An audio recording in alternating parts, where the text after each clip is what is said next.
This is Amy Poehler. My new movie, Disney and Pixar's Inside Out 2, is coming to theaters June 14th, and it's making me feel joy and sadness and anger, definitely some disgust, and I think a little fear.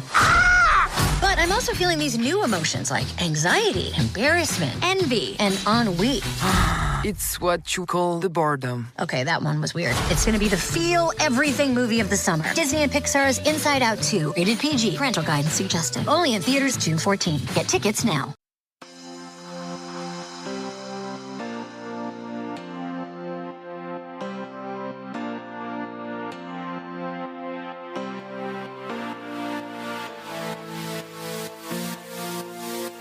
Hello and welcome to Outward, Slate's LGBTQ podcast, which this week stands for lacrosse, golf, badminton, triathlon, and Q is still just queer since there's no summer Olympic sport that starts with it. I guess we should probably all get together and work on that. I'm Bryan Lauder, an editor at Slate, and I'm talking about the Olympics not only because they're coming up later this summer in Paris, but because our show today is going to dig into one of the little-known aspects of their history that has to do with the policing of biological sex and the establishment of gender surveillance in sport. I love saying sport that way. It makes me feel very European. Sport. Speaking of sport, when we look at the anti-trans movement that's got a hold on our country today, we generally trace its origins to youth sports, specifically the fixation on trans girls participating in youth teams and activities appropriate to their genders. This was the issue, not bathroom bills and the other gambits that sort of preceded it some years ago that really caught on and galvanized a lot of Americans to fear trans youth and their inclusion and what they symbolize about sex binaries and fairness, quote unquote fairness in athletics. But as our guest today shows us, fear-mongering around sex and sports is nothing new. In fact, it goes all the way back to the 1930s when a group of early Olympic bureaucrats and Nazis clashed with early trans and intersex athletes about their participation in the 1936 games, and a whole sex surveillance regime was born. To help us understand that clash and how it left us with the problems that we have today, I'm joined by Michael Waters.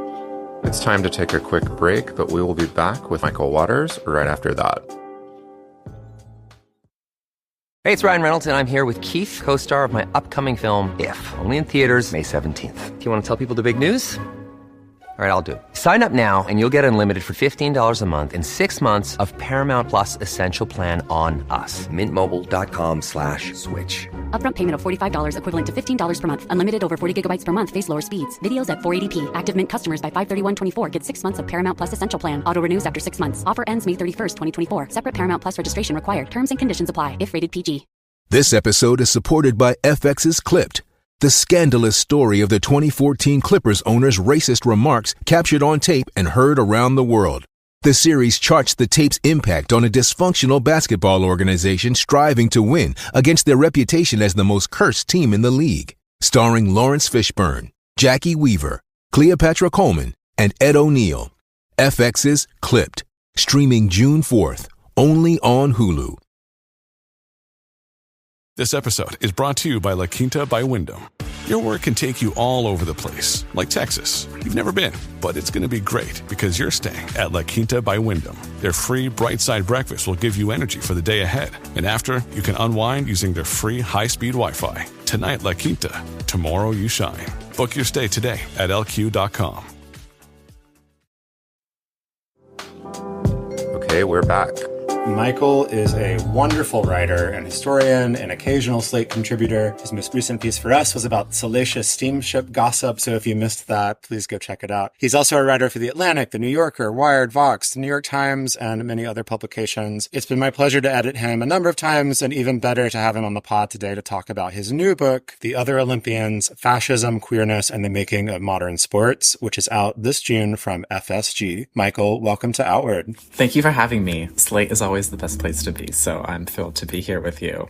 Wow, we appreciate that. We're delighted to have you, and this book is really fascinating, and I think is one in a handful of recent gay queer history books that are adding dimensions to that narrative that we haven't had before. So I think this is a real smart intervention in that way. To start, I wondered if you could tell us how you came to this project. I know that you discovered your two main athletes. I'm going to mispronounce names. I'm going to do my best at this. Zdeněk Koubek and Mark Weston in the course of working on something else, and you were sort of shocked that we barely remembered them. So can you talk about that discovery and why you decided that it needed a book? I spend a lot of my free time, maybe too much of my free time, on newspapers.com, which is this like incredible like digital newspaper archive. I don't know how I would do history without it, honestly. So power to everyone who existed, pre-2000 who was doing this history.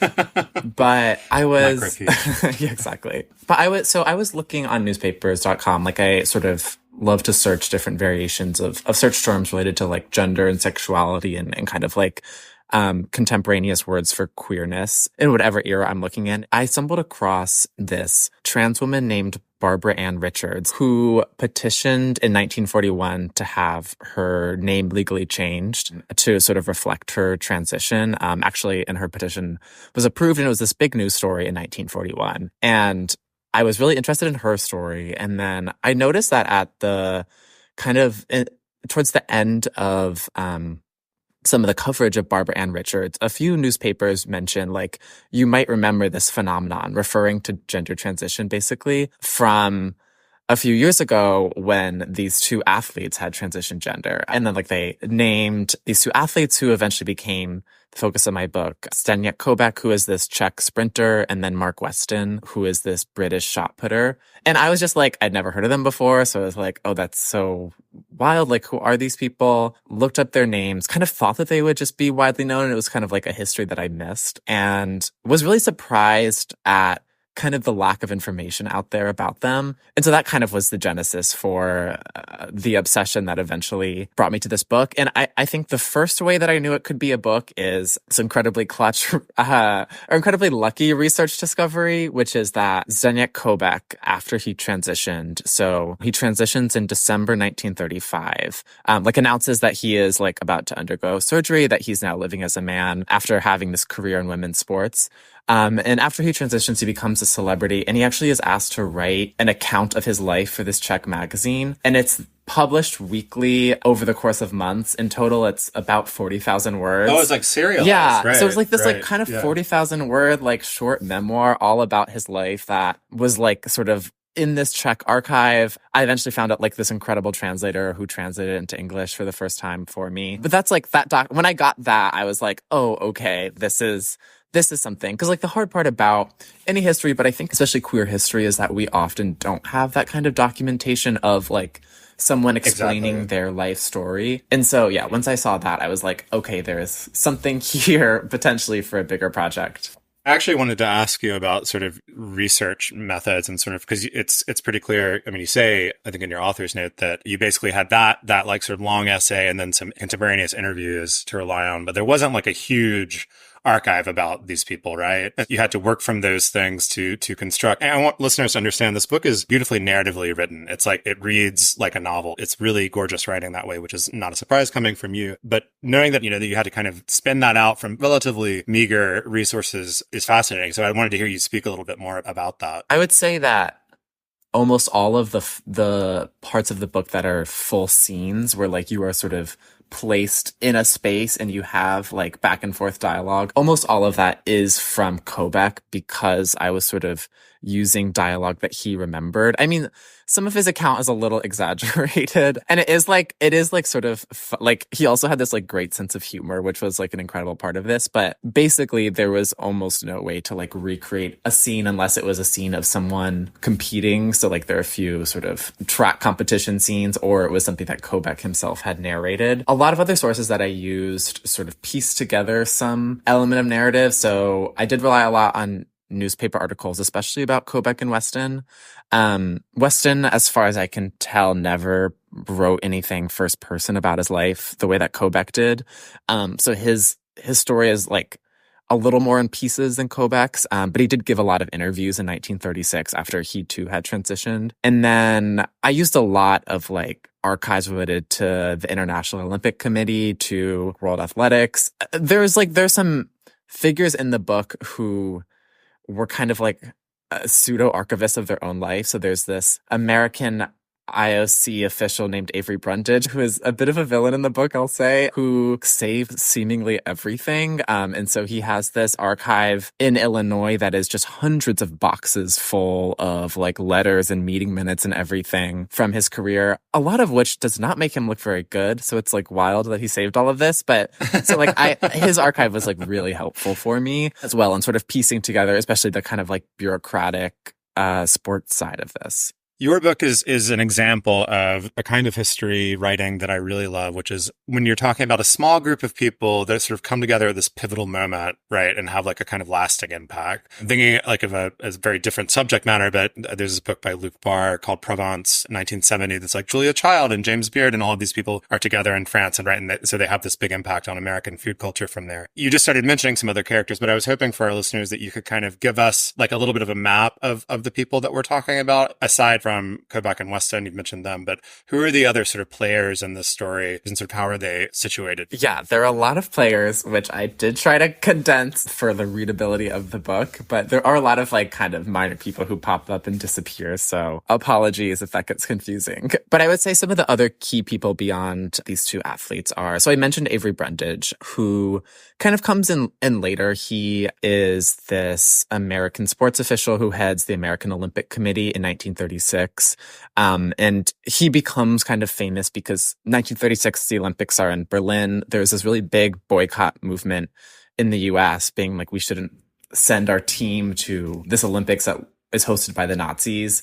Avery Brundage is the main voice in America saying, it's fine, let's do the Olympics here anyway. And he's like the whole time communicating with both other sports officials and then other like German Nazi, in some cases, sports officials as well. So he becomes known as like the person who's like, it's not a problem to have the Olympics in sort of Nazi-controlled Berlin. And at the same time as he's pushing sort of that agenda, he also is one of a couple of voices that eventually starts to call for sex testing policies, which maybe we can get into later, but that's what he becomes important for, is he reads about Mark Weston in particular in American newspapers after Weston transitions, and through some sort of like mental gymnastics decides that it's a problem that he's going to solve. So that's Avery Brundage. And then another key player is Alice Milliot, who's the founder of this kind of forgotten event called the Women's World Games, which was basically a competitor to the Olympics that was started in the early 1920s. And so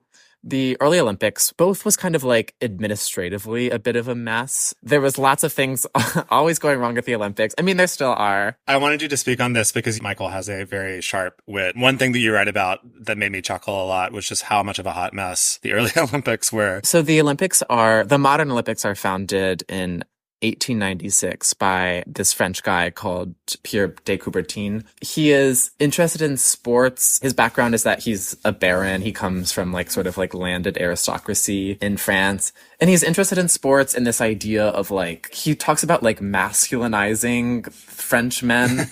I don't know. He has this like concern that like French men have become too weak, so they need sports to make them stronger. He creates the Olympics.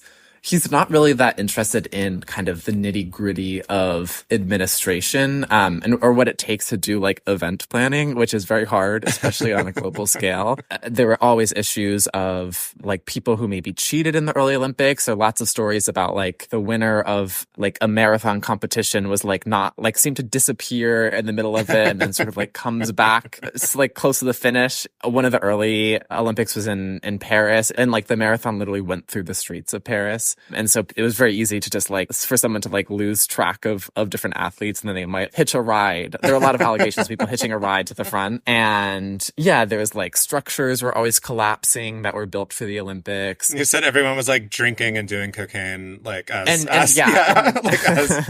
this is not the fault of the Olympics administration as much, but like there was sports science, if it existed, was very much in its infancy. And so a lot of athletes before performances they would have whiskey or brandy. Cocaine was a very popular drug at that time, just like kind of globally in the early 1900s. And so like athletes would do cocaine before races. Some would take products that we now use as rat poison. Like it was kind of a mess. And so there was like athletes would be like kind of collapsing in the middle of races. So another thing about Pierre de Coubertin, in addition to like not really caring about administering the Olympics, is that he really only saw the Olympics as being for men. And he had lots of quotes about not liking the sight of women athletes, worrying about sort of what sports would do to the health of women athletes. And there was a lot of fear-mongering at the time about how if women played certain sports, it would affect their reproductive system in some way, which was nonsense, but it was like kind of widely held at the time. And so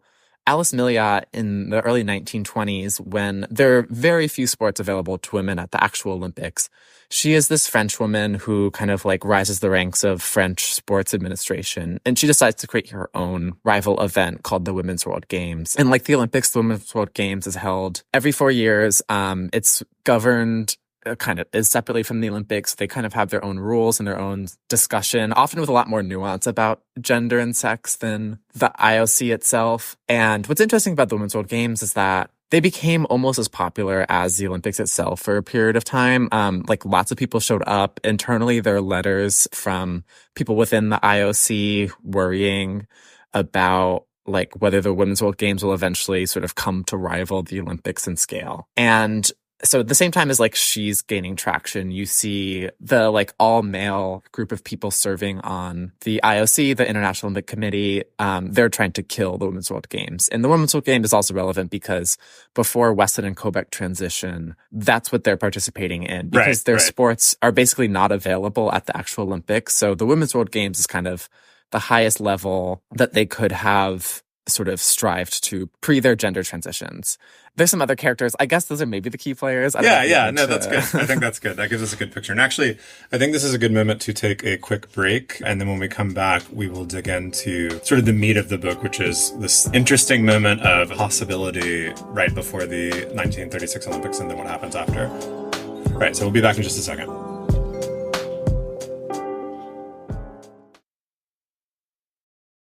Families have a lot going on. Let Ollie help manage the mental load with new cognitive help supplements for everyone 4 and up, like delicious Lolly Focus Pops or Lolly Mellow Pops for kids. And for parents, try 3 new Brainy Chews to help you focus, chill out, or get energized. Find these cognitive health buddies for the whole fam at ollie.com. That's OLLY.com. These statements have not been evaluated by the Food and Drug Administration. This product is not intended to diagnose, treat, cure, or prevent any disease. Hey guys, it is Ryan. I'm not sure if you know this about me, but I'm a bit of a fun fanatic when I can. I like to work, but I like fun too. It's a thing. And now the truth is out there. I can tell you about my favorite place to have fun. Chumba Casino. They have hundreds of social casino style games to choose from with new games released each week. You can play for free anytime, anywhere. And each day brings a new chance to collect daily bonuses. So join me in the fun. Sign up now at ChumbaCasino.com. No purchase necessary. VGW Group. Void where prohibited by law. See terms and conditions. 18+. Okay, we are back with Michael Waters talking about his book, The Other Olympians. Michael, you said that one thing you wanted this book to do was unearth forgotten queer possibilities, in the sense that like our history is not as linear as we think it is. I think a lot of us have this idea of like Stonewall to ACT UP to gay marriage. And like it's, you know, like it's been all progress all the time. But of course, you know, if you look at queer history at all, you know that that's not totally true. Your book covers one of these sort of surprise moments, right? It's this moment in the years sort of leading up to 1936 where people were kind of into the idea of folks changing sex, right? Like it was kind of a media thing that people were like focused on. So tell us about that, just that world. The 1930s were a complicated time. The 1930s are also coming after the 1920s, which is being recognized as this kind of really special moment for queer folks in cities across the world. There's like the George Chauncey book, Gay New York, chronicles this really in depth in New York specifically. But like, if you know anything about like cabaret, that's 1920s Berlin. It's a really big moment. So like the 1930s, I think ultimately end up becoming quite conservative for different reasons, but they're kind of cresting on a lot of the momentum of the 20s too. But one really interesting thing about when you like sort of read the coverage of these athletes or even just of biological sex and what we would consider to be gender at the time is that there were lots of stories, especially in like local newspapers, of people who basically had like moved between these categories in some way. And I got interested in this through the lens of like name changes. So there are lots of like little stories of people who probably fit a trans definition today, although they didn't use that to describe themselves at the time, like successfully like changing their name after some kind of transition. And I should also note that At the time, there was like no sense of gender as this sort of like psychological, socialized category that was different from biological sex. And so when people talked about this, they talked about biological sex most of all. And so there would be people who probably fit more of a trans definition who would describe themselves as having like quote unquote metamorphosized in some way, that like their bodies somehow were like spontaneously changing. And then all of a sudden they were like in this new category because there wasn't really good language to talk about gender in this kind of psychological way. And so that was a real feature of newspaper reporting, and especially kind of like tabloidy magazines. You see this all the time, like these stories of people whose bodies had suddenly changed. And there really was, I don't want to overly glamorize anything about Sure. the 1930s or any particular Yeah, era, fair obviously. But with that caveat, there really was this sense of kind of possibility when it came to sex and gender. A lot of scientists believed that everyone was born with like a mix of male and female within them, and that as you grow up, usually it tips more in one direction and like sort of the other part is like erased in some way. But it was believed, and like you see this in writings in popular newspapers, it was believed that like sometimes that doesn't happen, and then people are maybe like more evenly split between male and female is how it be described the norm. And so you have sort of scientists coming out and being like, there's a lot we don't know, and there's a lot of like possibilities around kind of a diversity of sex categories, gender categories. Yeah, so that's kind of the backdrop for a lot of this, is that people are trying to figure out the science of sex, basically. And there's a lot more like room to maneuver, right, than you would think. That was my feeling reading. A lot more space than we might imagine. So, For sure. There's this moment of possibility, right?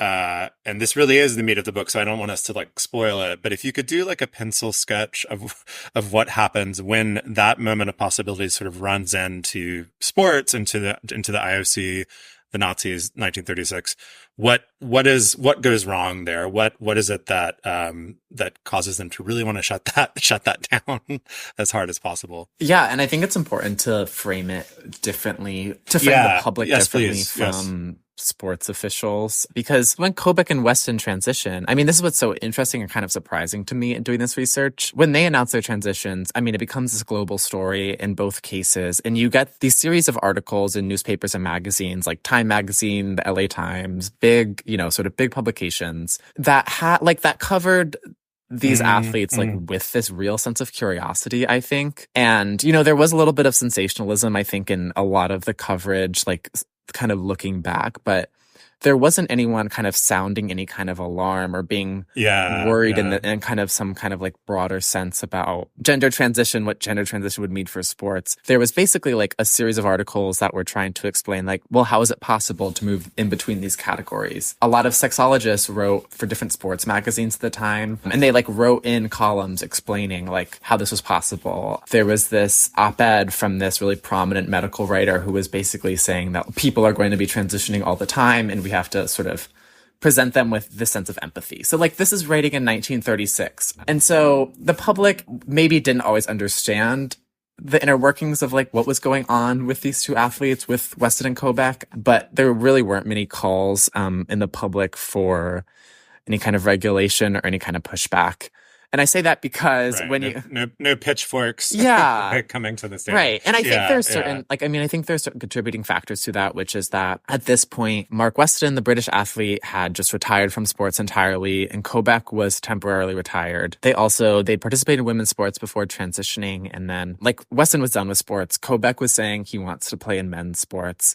I also just think like the dynamics of like today, obviously a lot of the fixation is on like trans women and intersex women specifically in sports. So I think maybe the stakes were a little different. I guess I should just clarify that to some of the readers, but there was no really call for sex testing from the public. And what happens is that there is this small group of sports officials and sports doctors who see Weston and Kobach as a problem. So I mentioned Avery Brundage. He really does not bother to understand the nuances of sex and of transitioning, even though there are these articles being published about them. He clearly, like in his writing, doesn't get it or doesn't care to get it. But he, after reading about Weston writes this letter to the head of the IOC, basically saying something needs to be done about this. And at the same time, there is this really prominent sports doctor named Wilhelm Noll, who is the head of this group of sports physicians who basically advise the IOC and some of the sports federations on policy. And he is one of the biggest people kind of sounding an alarm about these athletes.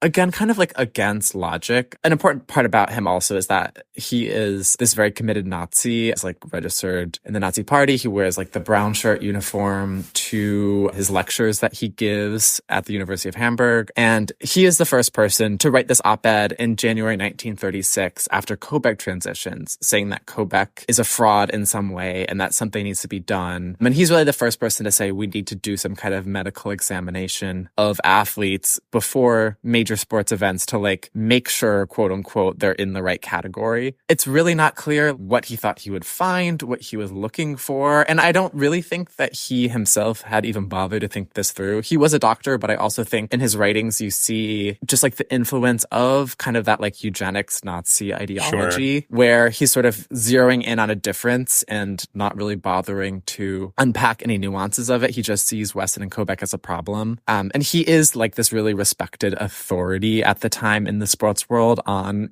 medical issues. So I think his word also carried a lot of weight with like kind of top brass at these different sports federations. And so really, that is really what you see. It's like, it really is just like a few people, a few sports officials who are like, this is a problem, let's do something about it. But like ultimately you do get, so it's called the IAAF. It's now known as World Athletics. It's the sports federation that governs track and field. Right. In August 1936, they passed this very weirdly worded policy that amounts to basically the first sex testing policy in sports. And it's directly because of Wilhelm Noll and Avery Brundage and sort of their lobbying. And then that policy after World War II sort of blossoms, spreads across all of the Olympics basically, and then becomes like modern sex testing. But yeah, it really is because of this advocacy of just a few officials who are not the most empathetic people and are not trying to understand like biology or gender or anything like that, that we get that policy. Right.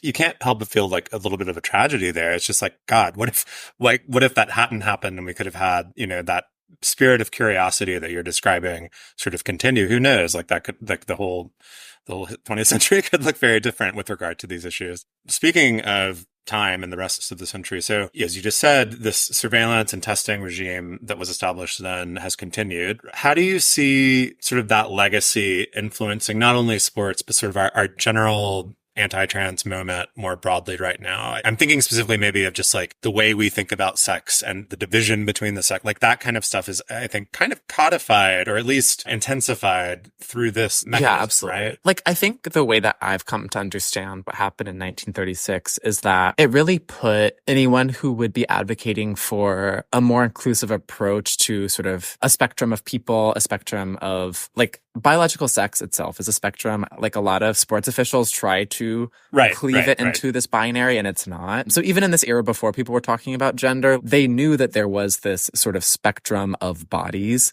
and they just didn't really bother to consider what that would mean for sports. And so, yeah, I think just anyone who would be advocating for a more nuanced way to include people in sports, it really puts you on the back foot when all of a sudden this like really poorly thought through policy becomes enshrined into just like the handbooks of these sports federations. And I think you see that dynamic in a lot of ways just in all of the ensuing decades. So basically what happens is that what sex testing means like continues to change throughout the 20th century. So the original policies called for basically these like invasive like strip test examinations, which again, it's like not really considering actually like the full spectrum of biological sex or the ways that that can present itself, but that wasn't really the concern. Eventually, that gets so much criticism that sports officials move on to chromosome testing, which also has lots of problems. And like lots of people have like a multiplicity of chromosomes. It's not one-to-one. That gets lots of criticisms from scientists. Then eventually they move into hormone-based testing that I think is like more recently we know. And so I say all of that because this policy is passed by sports officials in 1936, not really thought through. And then ever since, these officials are like trying to justify it and like trying to find ways to justify like these really rigid categorizations in sports. And then at the same time, it's just like these activists who are, or not even activists, just like advocates, scientists, etc., are really put on the back foot and are constantly like, well, this doesn't make sense. Like, why do you have this in the first place? And instead of rolling anything back, a lot of these sports federations just continued to try just created a new thing to test. Yeah, and I really think that was like the story of the 20th century and in many ways continuing up till today. And obviously what is lost in that back and forth is the human realities and the human toll of these policies on athletes, and especially on like trans and intersex women who have at various points been completely excluded, who have also been pushed out of sports at lower levels before they even get to the Olympics. So like we know the names of plenty of athletes who were excluded from the Olympics at kind of the last minute, but we don't know the names of all of these athletes and there's evidence of this happening, whose coaches might be like, you'll never pass a sex test. So like, don't bother trying to go to the Olympics. Right. Like that's a whole kind of like unexplored set of ramifications to these policies. And I just reading that history and like sort of seeing that sense of possibility around sex at the time, I just don't think we had to get to this point. Maybe that's overly optimistic, but it does feel like there was a moment to just have a different discussion that just never happened, and certainly never happened out in the open. And then we've just been on this kind of back and forth ever since. And then the people suffering, again, are just like the trans intersex women who have been just kicked out of sports entirely in a lot of cases. Yeah. And it just feels like we're kind of continuing that cycle a little bit, especially when you look at the policies being passed for the Paris Olympics coming up.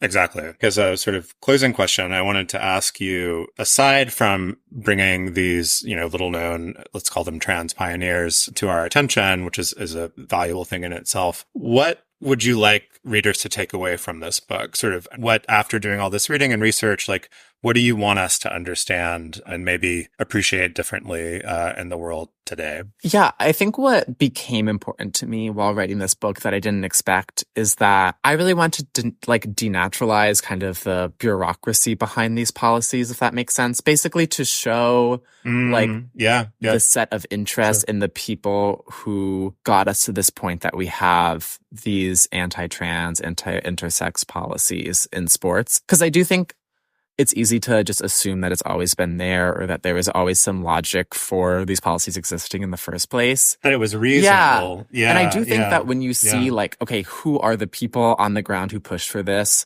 What was the group that was considering this? I think I referenced this earlier, but it's all men. It's all like very rich men, a lot of them in the 1930s I'm speaking about. So in the 1930s, like the people passing these policies are all rich men, almost entirely white, who often came from aristocracy in some way. They weren't people who were thinking about sex in a sort of complex way, or even on the level that I think a lot of people in the public may have considered it. It was really important for me, and I think it's important to understand that it is just a set of people with very specific biases who created this policy in the first place, and that there was never really an effort to make it reasonable, and there was never an effort to really think it through. In my opinion, having done this research, it really is just like these people. And that was important to me, is to show like, these are the people who pushed this policy through. These are the kinds of people who supported this. And this is the things that they did and did not actually think about. Because once we see that, we can kind of like see why it's such a mess and has such like real harms up until this day. Yeah, I mean, it's sort of an inheritance that we could choose not to accept, right? If we wanted to.